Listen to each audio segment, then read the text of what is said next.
দীর্ঘ সময়ের পর অবশেষে দখলমুক্ত হচ্ছে বগুড়ার করতোয়া নদী। ১৭ বছরে দখল করে রাখা বিভিন্ন স্থাপনা করা হচ্ছে উচ্ছেদ। নদী খনন করে এর নাব্যতা ফিরিয়ে আনার কথা জানান প্রশাসন। সরকারের এ উদ্যোগকে স্বাগত জানিয়েছে জেলাবাসী।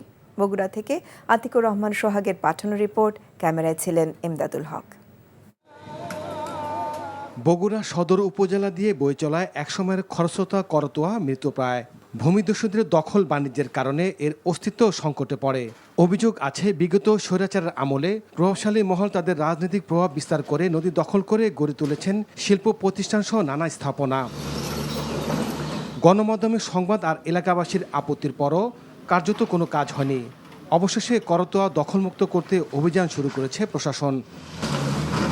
করতোয়া নদীর 93% অবৈধ দখল করে শিল্প প্রতিষ্ঠান গড়ে তোলে বিসিএল কর্তৃপক্ষ।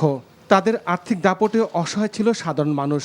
স্বৈরাচার আওয়ামী লীগের পতনের পর জেলা প্রশাসনের পক্ষ থেকে উচ্ছেদের নোটিশ দেওয়া হয়। কারখানা কর্তৃপক্ষ জেলা জজ কোর্টে আবেদন করলে বুধবার তা খারিজ করে দেয় আদালত। পরে শুরু হয় উচ্ছেদ অভিযান।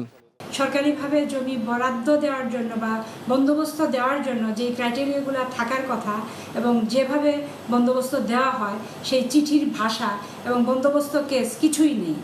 অবৈধ স্থাপনাগুলোর তালিকা করার পর নোটিশ করি। এটি যেহেতু নদী শ্রেণীর জমি বন্দোবস্তযোগ্য না, এটা বন্দোবস্ত দেওয়ার এখতিয়ার কারোরই নেই। উচ্চ আদালতে মামলা চলাকালীন সময় তাদের আগাম কোনো নোটিশ না দিয়ে কারখানা উচ্ছেদ করার অভিযোগ করেছে বিসিএল কর্তৃপক্ষ। এখানে প্রশাসন থেকে অতর্কিতভাবে আমাদের এই বিসিএল গ্লাস ইন্ডাস্ট্রিজের একটা অংশ ভাঙচুরের আওতায় এনেছে, যেটা মামলা কোর্টে চলমান আছে এবং আমাদের এটা আপিল করা আছে। নদী দখলমুক্ত হয় প্রশাসনকে ধন্যবাদ জানিয়েছে এলাকাবাসী।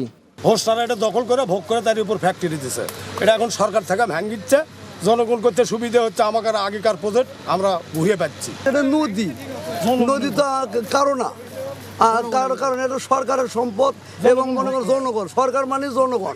সারা দেশে দখল হওয়া নদী খাল বিল উদ্ধারে দ্রুত পদক্ষেপ নেওয়ার দাবি জানিয়েছেন পরিবেশবিদরা। NTV news desk. বান্ডেল থাকলে প্রতি সেনমানিতে টাকা বাঁচবে। বিকাশ সেনমানি বান্ডেল কিনে জিতুন প্রতি লেনদেনে।